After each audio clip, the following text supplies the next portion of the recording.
I had Dylan help me get this thing back up because I couldn't find it. Uh, so I was struggling, but I'm good to go. Got some good videos too. Awesome. Did I went on the first of all, I've been communicating with Jimmy and just looking at the size of the amount of people on the mats of just cadets and juniors is just enormous. How many girls there are there, and how big judo is over there, and how we struggle camp together. For those of you guys who don't know, he's referring to the camp in Italy that we've just sent our juniors, cadets, and some of our new seniors, the guys that just got out of juniors. There's a camp in Italy every year run by Elio Verde, who was the 66 kilo guy for Italy for the longest time, world bronze medalist, multiple time like Grand Slam, Grand Prix, European medalist. And he's got 1,300 cadets and juniors on the mat right now, just in the next 4 days. It's astronomical and they're not even like, I want to say like the guys who are trying to go to the Olympics. Like a lot of these people are just like recreational players just wanting to do judo and get better at judo. It's crazy. It's a sight to be seen. It's a sight Yeah. to be seen. And not only that, but besides that, which that will be on my calendar for next year for the girls, just looking at the calendar, the international judo calendar, the European calendar, every weekend there's an event. You can fight so often, so often. When I was growing up in the 60s, there was a tournament every weekend. You're always competing. It was part of judo. You practice and you competed on the weekends. Usually three times a month you're competing, and usually it's within a drive. But nowadays it's changed, and it's made it so hard not only to keep people in judo, but also to develop athletes without competing. Well, and it gives the kids something to look forward to. They travel, they make memories, friendships, like they stay connected to the sport. It keeps them interested. It's kind of like, a travel baseball team or like a regional hockey team or soccer team, But it amazes me how much the people in the US, like, they don't want that. They just don't want it. They want to like stay home and be completely in charge. It's not only that. People they have their own little barriers where they won't go here or they won't go there, and it just doesn't make sense. It just doesn't make sense. And again, we have this small pond and everyone's fighting for a bigger piece of the small pond rather than growing the pond. And it's a fight I've been dealing with for many, many years, and I just don't get it. I don't get it. Let's make the pond bigger. Let's get more people in here. Let's build judo. And it may have been small 30 years ago, but it was a whole lot bigger than it is now. Yeah. For those of you guys who haven't been to those, I don't even know how I want to put them, because they're not development camps, right? They're not like EJU, IJF, or even like NGB, like the national federations. They're not even those people holding these camps. These are like local club owners that are like just working together to like show up and like participate in the sport. And it amazes me how much everybody overseas is for judo. Like if you're doing something for judo, they're in support of that. Here it tends to be the other way around. I write about this all the time. The mentality. We've got to change our mentality. We have to work together. It's mind bending for me that there has to be a fight to get together, and it's a challenge. It's a challenge. Frustrating. It's a challenge. By the way, Yuppie, there's always Ashiwaza when I make the videos, so you'll wait and see. I promise you. I promise you. Yeah, I look at that, and it's no different than guys. When I was growing up, there's one big park, and the whole neighborhood goes to play basketball. There's one big gym with 25 courts, and there's 800 people there playing ball. Everyone there is playing. You don't know. You meet them. You make friends, and you go back the next week. Teams are whatever the teams are. You're just playing ball, and these guys are just doing judo. They're just doing judo, and it's so good for judo. And I don't know how to get back or mimic that in any way in the United States, but we need it badly. The problem is I don't think you can, because we've lost our entire infrastructure. I was telling Yep. somebody right after senior nationals, like it it astounds me how we've somehow managed to lose an entire generation of people. Like an entire generation has like walked away from the sport. And I don't know how it happened. I don't know when it happened. I think it was like a slow bleed over time that like now we're just starting to realize it. And I think a good indication of that is when you look at the results from our nationals, that we fought, I think, 3 brown belts in our national finals. 2 for sure. I think it was 3. And we had 3 cadets in our finals. 2 of them, I believe, won it. And one of the cadets that won it was actually at 100 kilos. Yeah. Like, you're telling me we couldn't find a 100-kilo man to compete? And to give you the other side, when I was back in the late 60s, early 70s, our national championships had 8 divisions. We had close to 800 competitors. We had no female competitors. We had no novice, no veterans, no kata, just men, and we had to qualify to fight. And it was a massive competition. Uh, Again, having the foresight to see how you built for the future was not looked at good enough, and it's a shame. And one more thing, so I don't go too far off track, is that it appears to me that we lost our culture. So in losing our culture, we lost what makes judo different. And without teaching that, we have no succession program where when clubs go, they die. There's very few clubs that continue on and on and on. And it's a challenge.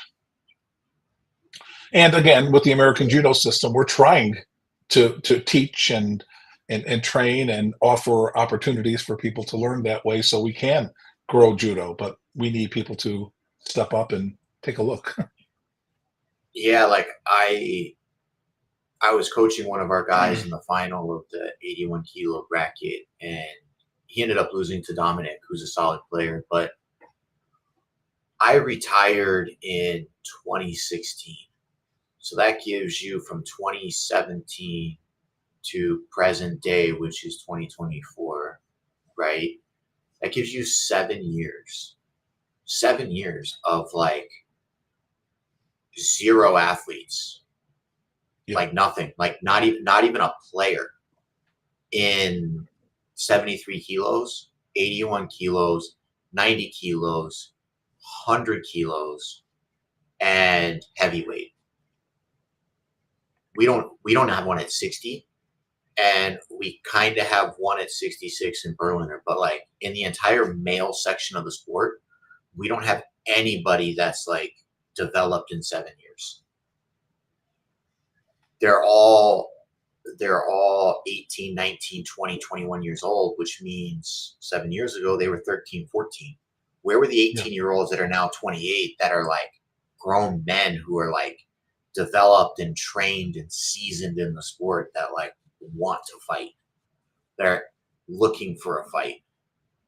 And it's sad to see, because we're going into LA and it's like we're about to put the entire country's like reputation on the backs of like children, basically, because even though you're a Yep. senior athlete, like you're new to the division, you're new to the sport, the speed, the tempo, the strength at which like the seniors fight at, it takes a while to get used to.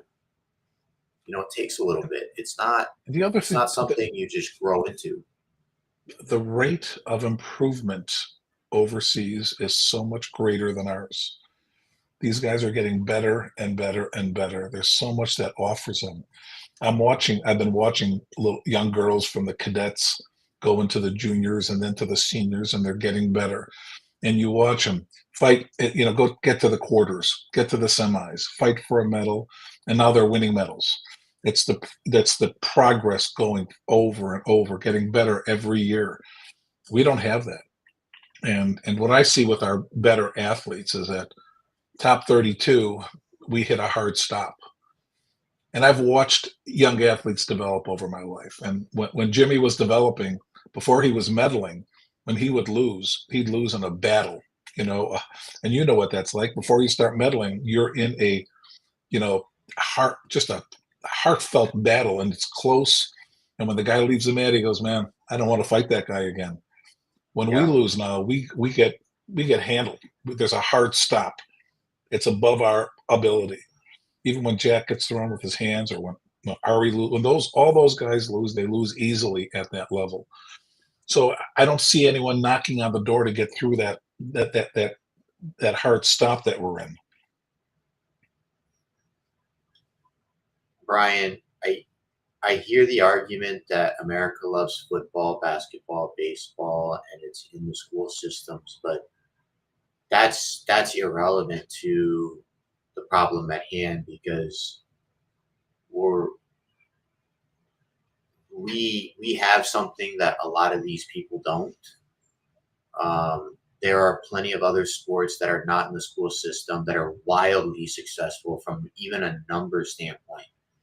If you take Taekwondo or karate that has, 100,000 something members versus our 12, like, they are night and day in comparison.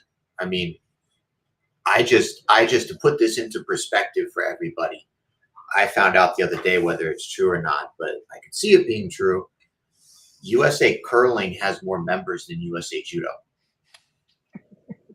I read that too. Yeah. It wouldn't surprise me. It wouldn't surprise me. And then, oddly enough, like, I went on usacurling.com, I went on their website, and guess what? Like, they have like membership options and packages and upsells and gear and like things that they're doing to help promote the sport and make people want to feel involved, you know? And Well, it's a challenge. And the hard part is we've fallen so far from where we were even 8 years ago that we can't even defend our sport when we used to be able to. Because if you grab somebody from like another martial art that was like, my martial art's better than yours, and you ask somebody to train, like, our judo coaches today couldn't even defend themselves in their own dojos. And I'm not talking like,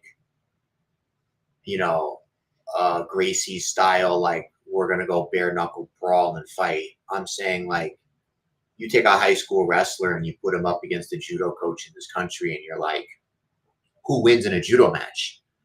I'm not so sure the judo coach beats the wrestler, to be honest. Like, I don't know if that's true. I don't know if you take a jiu-jitsu purple belt and you pair them up with our coaches, if our coaches can defend themselves and win a judo match against the BJJ guy in a judo setting with judo rules, because they've lost that ability to perform the sport.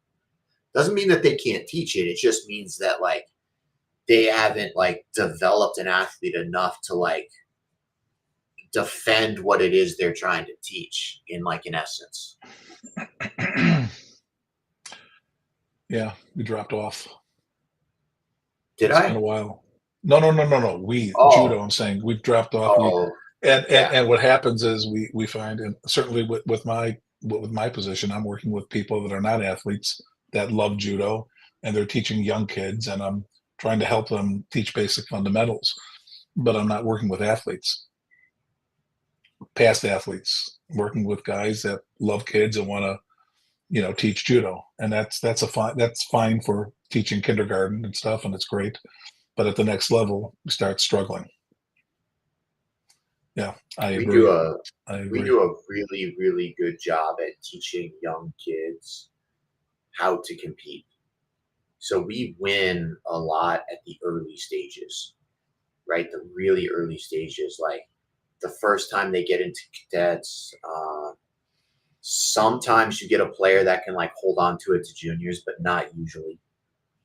And what happens is they've been taught how to compete.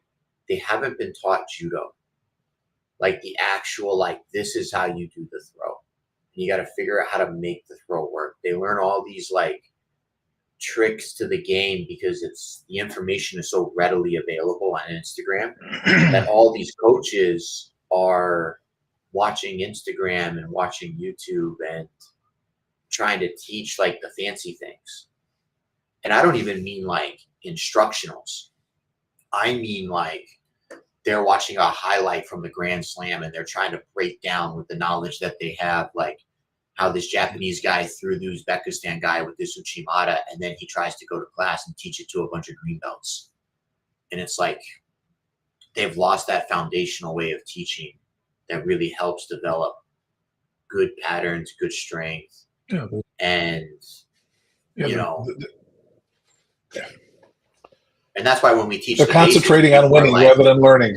Yeah, yeah, yeah, yeah. We're concentrating on winning rather than learning, and judo takes years to learn. Let me just respond to Stephen Fick, a friend. Hi, Stephen. There is a bright side because judo's growing at a rapid pace around the world. So it's there for us to grab. We just have to get the right people involved and grab it. It's something we have to do. And if we could find a way to get an infrastructure built, if we can do some of the right things, there's great judo right at arm's reach for us. We just have to be in a situation where we can grab it, uh, and change some of our things. It's not going to be easy. It's not going to be easy. A lot of people are satisfied with where they're at, and that's part of the challenge we have. But there's the judo around the world. Like I said, there's how many people? 1,300 people at that camp. My God, judo's thriving. It's thriving. We just got to jump on the train and find a way to grab onto it. the So problem there is a that bright side. Yeah. the problem that we struggle with is the American market is vastly different than the rest of the world in how we do things and how we govern sports. For those of you guys who aren't aware, you know, 99% of the rest of the world governs its sports through its government. So all sports, overseas throughout Europe, Canada, Asia, South America, they're all government subsidized sport. So there's a government employee that is, in most cases, held by a judo player. That person then delivers the money throughout the entire country on how the money gets spent for sports. And judo tends to always be on the winning end of that because they're judo players that are holding that position. So the IJF has taken it upon themselves to get the right people in place in government positions to grow the sport at a rapidly growing pace. The problem with that is we as Americans can't adopt that model because we do not get government funding to grow our sports. We grow our sports through membership and through, I guess, like better business practices because the USOPC is a business, right? It raises money, it earns money, and it gives money back to sports that in turn win medals and grow membership. So without the business of judo in the United States, we're not growing. unless there's a big benefactor out there that just wants to give people money and watch it grow, which is typically not the case. And people keep trying to treat judo like that government subsidized sport, or fall in line with, we got to get judo in the school systems. And we have, I think, registered in the United States, I want to say it's less than 1,000 coaches. If you put judo in the school systems and you relocated every coach in the country, you'd be lucky to get one state covered with judo in schools. That's taking the entire entity of the sport and dumping it into a state. And then you'd have to ignore the other 49 states. Like that idea and that concept just isn't there. And the problem is all these judo coaches are trying to become judo coaches instead of instructors and teachers, and growing instructors and teachers so that the country grows as a whole, right? Because the only way we're going to grow over the next 10 years, even getting in towards LA, which is in 4 technically, right? Like you would need every judo coach in the country to make it their mission that in 3 years, I'm going to develop 3 people who are good enough at judo to open up their own school. And in 3 years, they're going to open up their school, and you would triple the number of schools in the country. And if each one of those schools put 100 people on the mat in order to facilitate their business and earn a little bit of money, you would have enough schools throughout the country so that when the Olympics happen, there would be somewhere for these people to go. Assuming that you didn't embarrass yourself as a country by losing every match in the first minute. But we have the people with the ability to teach that to coaches overall, but I don't know that we have the buy-in. That would be a great plan, a great program, and I think correct. that there was a time during the Yanachai way back in the 60s where everyone worked together and was on the same page, and I go back again, we lost our culture. Judo's all about winning tournaments and winning matches and not growing judo. We get that mentality of growing judo. I think that we could do something like that, and that would be a great thing. And yeah, I think that would be great. And again, not to talk about us, but we're set up for that. We're set up for that, to do that. Let me Yeah. just respond to Hamza. My email is steve@americanjudo.com. Send me an email and I can talk to you about specific techniques for specific situations, because we're gonna have to get to the video soon. Unless you want to keep talking, Travis, it's okay with me. I don't mind ranting. No, but it's an interesting conversation because you see the success that all of these people have, and there are good case studies even throughout the United States of people running really successful clubs because it's what they do. Colton Brown's one of them, Jimmy is one of them, Chuck Jefferson is one of them. They all run these massive schools that make well over 6 figures a year, and they're successful, right? And they do it professionally. So it's one of those things where like the people in charge of the country are really limiting what we can and can't do as far as growing the sport. And we have a bunch of people running the country that don't do it professionally. They do it in a volunteer service, so we get volunteer results. And they don't want to approve any one entity to do it professionally because they're afraid of losing control. And so they would rather go at a snail's pace and watch the country, die a slow death, which is why when you look at the nationals, you somehow didn't realize, and none of us did, that like you've lost an entire generation of judo players somehow. And I couldn't even put my finger on like what it was. I remember I had a conversation with one of the board members, and I was like, to be honest, your best bet to have like a winning shot in LA is to call the 26 team up and be like, hey, we need you guys to fight again. What would it take? Like, what would it take for you guys to train for the next 4 years? Because we don't have to qualify, right? We don't have to go like overseas and fight in 12 tournaments a year and make weight, do all these things. Like, what would it take for you guys to fight?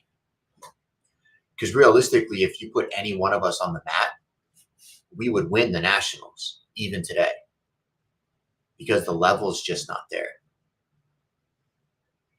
You know, it's one of those things where it's like, you guys had 8 years and you couldn't get somebody who's 26 that's like hungry and wants to win. The US has always had at least one, like, dude, I'm gonna win. I'm a world beater. We've always had one, and now we don't really have one. So it's hard to see. It's a hard pill to swallow. I was emotionally upset at the nationals. Above and beyond how like the athletes did, just like watching that this is like what it's come to. It's hard. I agree. One before we go, let's see, the person from Alabama, Jorge, send me an email and I could talk to you about how to work with a small group of people and help you learn judo. We have a lot of things on American Judo System to help you learn really good things. And for those of you who don't use it, you're missing out. There's an enormous amount of great information and content on there to help you learn judo from the beginning to the end. So reach out to me and we'll talk a little more about that if you'd like. All right, let's jump into some of these videos here because I'm curious. They look newer. All my videos are current as they can. That's not true. That's not true. Well, I mean, dig into the archives. Well, I have, but I'm trying to be current.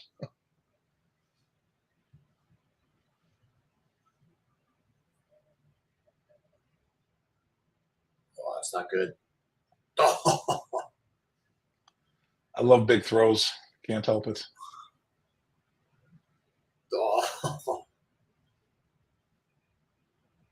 Classic Morote.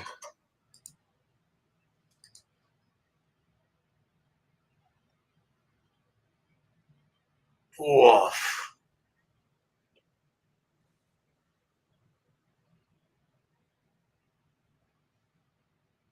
Oh man. I tell my athletes all the time, like, don't play defense, play offense. Yep.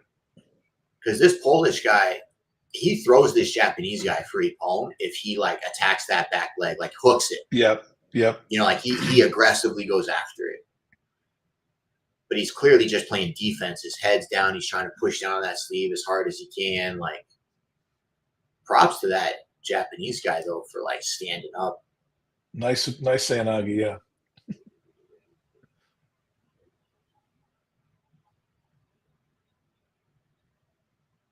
Steve, I think the performance center helps, but you know, the dam is broken.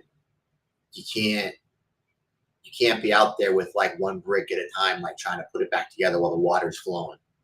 Right? They're not using it the way it should in theory be used, right? You paid a guy a bunch of money, he moved his entire family here, and you have a national coach who refuses to work with the high performance coach. You have clubs that refuse to let him in that are influential clubs. And you have all the best athletes in the country not going there. And you have an organization that doesn't mandate anything about going there. And the board decided to, again, not draw a line in the sand with the athletes, knowing that LA is coming up, and make it mandatory that, like, you train here and you get a full-time coach who's dedicated to watching you do judo and learn and be in shape, and you're going to do this professionally because we have LA coming up. And what they decided to do was go, you know what? We're only going to do 4 camps a year and it's going to be mandatory. Dude, like 4 camps a year. Could you imagine like being in front of a coach 4 times a year and being like, I trust you to change my judo? No, they're all going to go there. They're going to do a little bit of randori and it's going to be a training camp. And it's like, and then they're going to go home. And then because their bodies aren't hardened from the sport, they're probably going to get injured, right, by like day 3. Then they're going to meet the quota because they were there. They're going to do half the rounds because the coaches are soft. They're not going to make them do newaza. They're not going to make them drill. They're going to be training with their friends and not fighting. And it's going to be a mess because nobody has authority except for the athlete, because USA Judo is so worried about being sued that they don't want to create winners.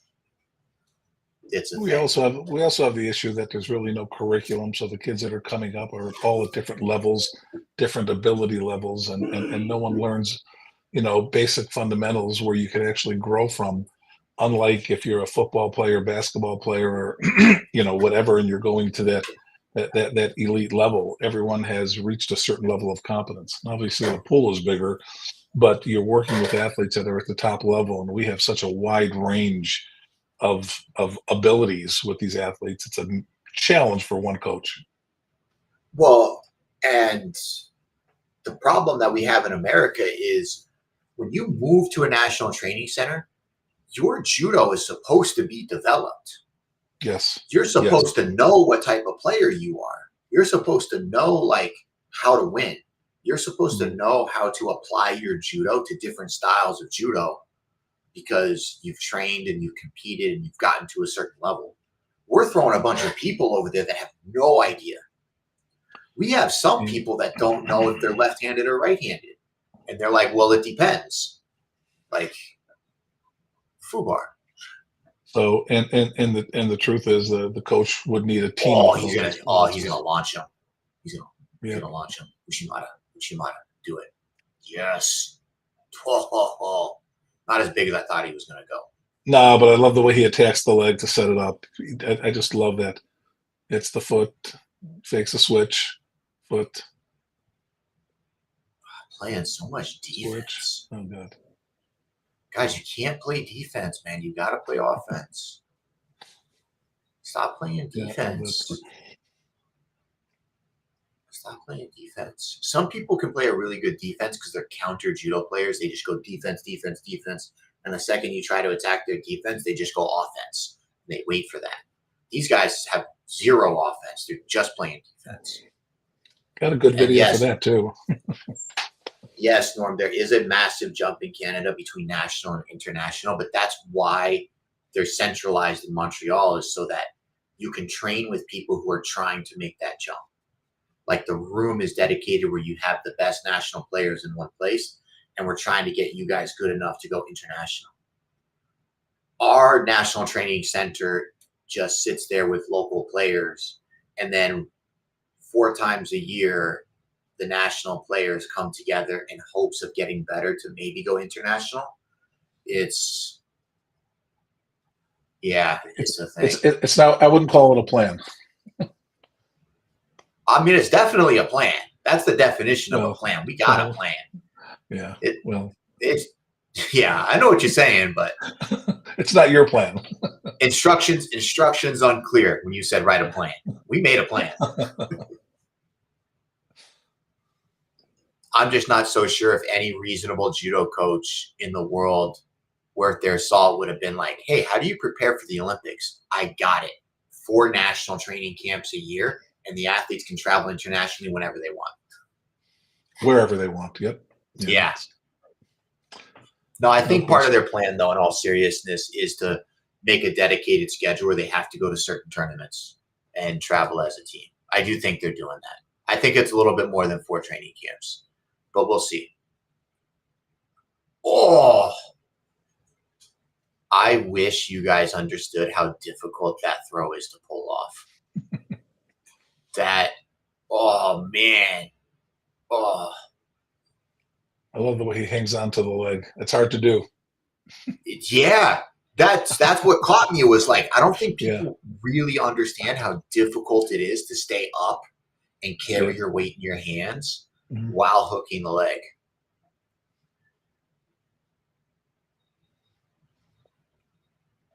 Oof.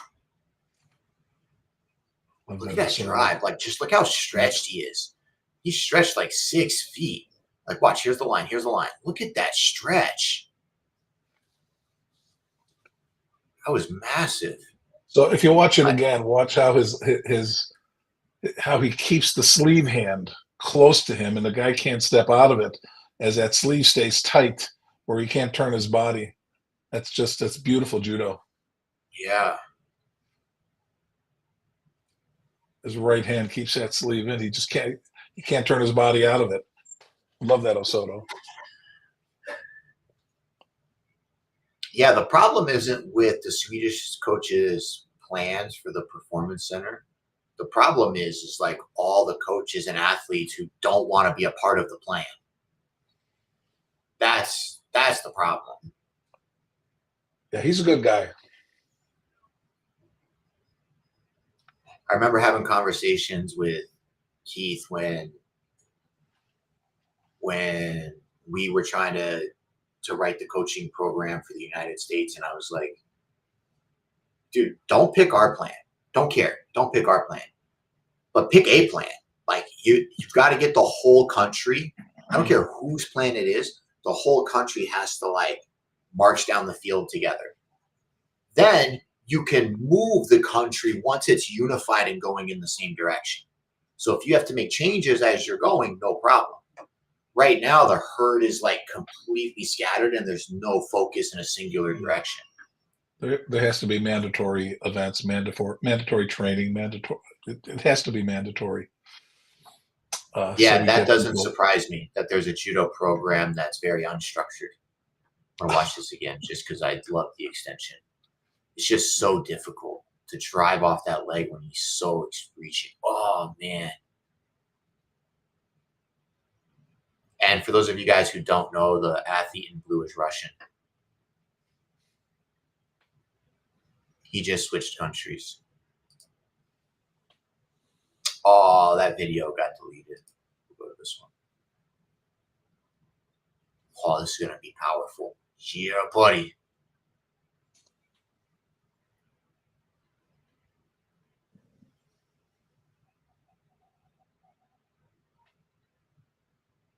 Oof, right You underneath. know, I try to teach my kids without a whole lot of luck that playing from the sleeve and attacking off the grip is an art, and there's so much you can do from there. And he does this great. Whether it's Tayo, Sanagi, or so whatever you're doing off the grip, uh, Koshiguruma, Ippon Sanagi, keeping that hand off, hitting there is just it's beautiful. There is no access to government funding in the United States for any sport. It doesn't exist. We have an organization called the USOPC. That's a private entity that follows rules that the government gives them. And then they raise their own money through merchandise sales, media rights, sponsorships, and then they take that money, pay the infrastructure, and then divvy out the cash to all the national governing bodies based on performance and membership and whatever other criteria they decide to give. Vera, if you really want some help, email me at steve@americanjudo.com, and I'll show you a few ways I could help you. Uh, so send me an email. We could talk offline. Oh man, Ashley It's funny. one-handed it. Oh, here's okay. Oh, that's embarrassing. Oh, that's embarrassing.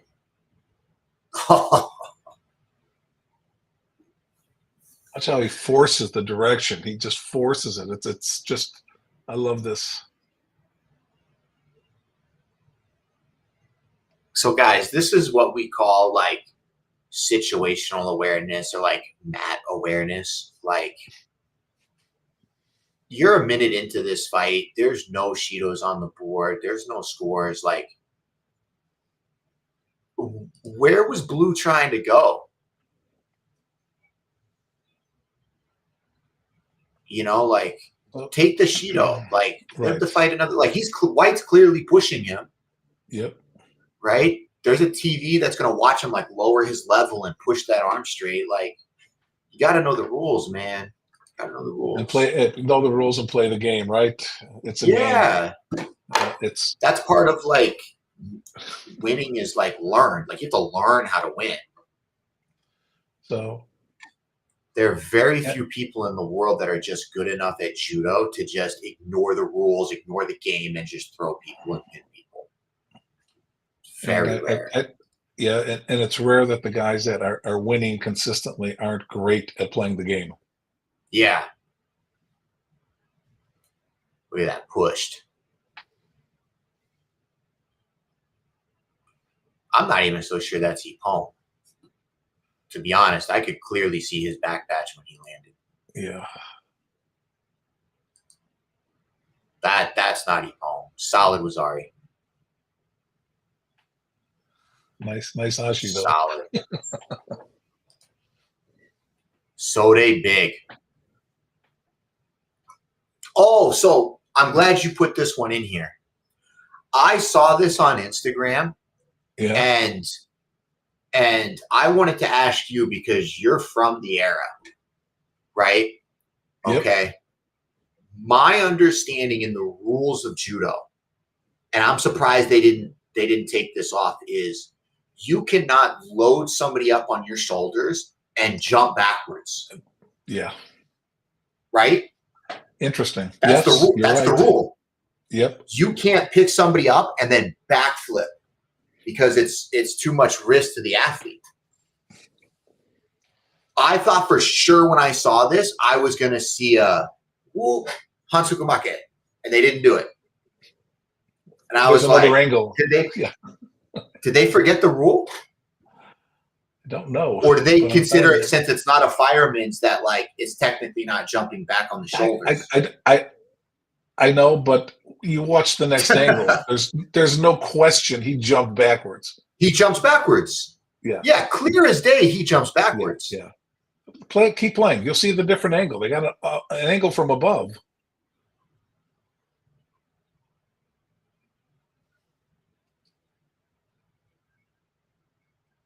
There's one more angle unless it doesn't come up here.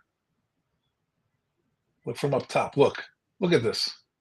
You see? Yeah, he jumps. Couldn't be clearer. He jumps back. Yeah, right there. Boom, backwards. I don't know. Right? That is interesting. Yeah, no question. You can't do that. You can't do that. But one hell of a throw. Boy, this caught my eye. And fortunately, I find different views of it, so there's no question. When I saw that, I was like, Hansukumake. Jump backwards. Well, not anymore, apparently. I'm going to ask. Yeah, they must. I'm going to ask. Right? Yeah. I guarantee you they're going to be like, well, he technically wasn't loaded on the shoulders. Right. He was on his back. And they're going to make that distinction. Yeah. Oh. So this is the step on the foot sweep. I like watching big guys do this. Nice movement.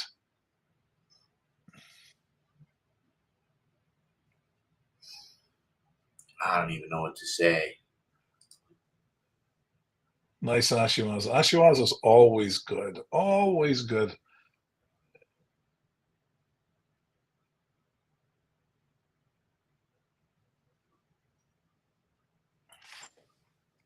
Ooh.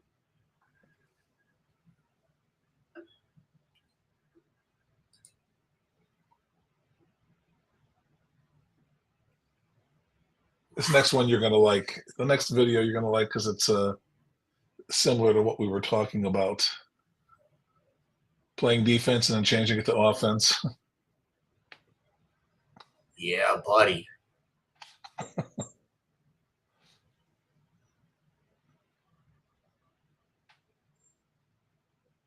Oh, the power. Yeah,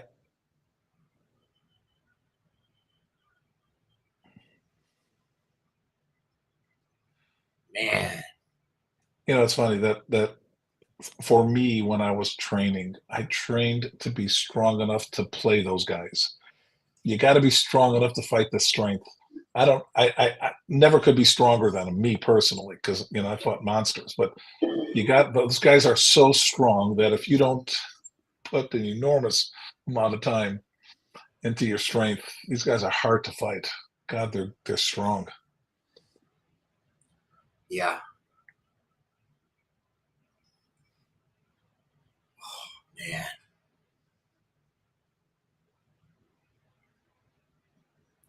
I'm just confused.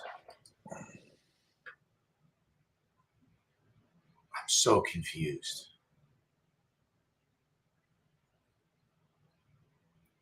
I'm confused for a lot of reasons. You picked him up awful easy, huh? Yeah, but the part that like really confuses me about this whole scenario is again like not understanding how to win. Yeah. Right? Like so you have to take everything with like context, right? So okay, I'm gonna pause. White's losing with 16 seconds to go. Right? Blue was winning Yep. with 16 seconds to go. Was White just gonna like let the clock wind down? Like, was that his plan?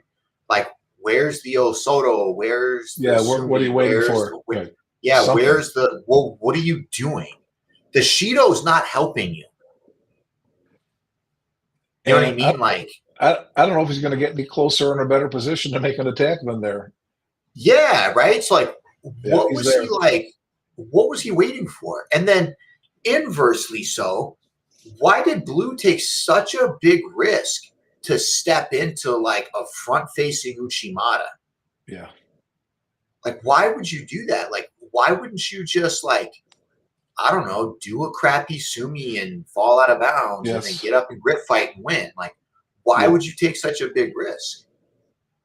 And it's like, I'm glad it's a nice throw, but like, it's things like that why people hinder their ability to be consistent Right. Without a doubt. Without a because doubt. they train themselves to just take these big risks.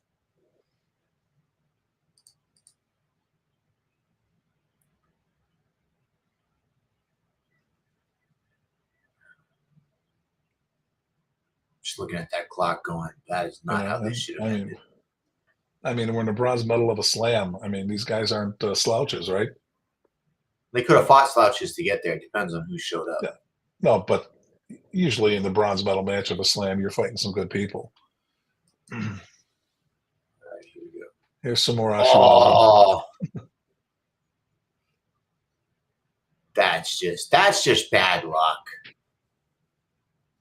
That's not even like I'd have to see her do that to another person, just doing this yeah. same time. Oops. That was just an oopsie daisy. Bad timing. Just an oopsie daisy. Yeah, like Bad you can't timing. even be mad about that. Yeah. I remember I lost in the Grand Slam in Abu Dhabi one year. I think it was the quarters. Maybe it was the semis. I don't remember. But same thing. Like I went to foot sweep that guy, knocked my own foot out. The coach, yeah. And I was like, but there are people that do that well, though. There are people that do that well, though. This is just dumb luck. Because she's not even putting her hands in a position to like throw her. She's like hanging on to that sleeve like she's going to do like a really crappy drop sail. Yep. You know, just, I'm going to watch it again. Like, she was like, I'm going to touch the leg and I'm going to go, yeah, I'm going to fall down. But that's what that looked like. Yeah, but it's why judo's always so exciting to watch. Things like that happen, and Yeah, it's you just can't look away. yeah, it's just so exciting to watch when you see that. And Oh, I mean, it's nice. It's nice to watch highlights, but when you get into watching matches, you see a lot of really, really good judo, and things happen, and dynamic stuff happens. And it's not so much where you learn from it; it's that it's as a fan, you get to see the best of the best doing that. That's great yep. to watch, you know. Yeah. And we wouldn't be doing this if we weren't also fans. Besides competitors, coaches, teachers, we're still fans, and we love watching that. That's the one thing the IJF has done a tremendous job of is like Without a doubt. showcasing judo. Without a doubt. Yeah. you know and even the videos I'm finding are no longer just one throw. They're showing different angles, different. I mean, I'm getting much better videos to Yeah. show what people are doing. They're doing a real good Yeah. job. Like I said, everywhere outside of the United States, judo is growing, and it's growing well. It's great, and it's fun to watch, and it's all things, all opportunities. We just Yeah. got to find a way to grab onto it, because that's where we're losing it. Yeah. All right, guys. Thanks Judo. for stopping by. Until next month, I'll see you guys in July.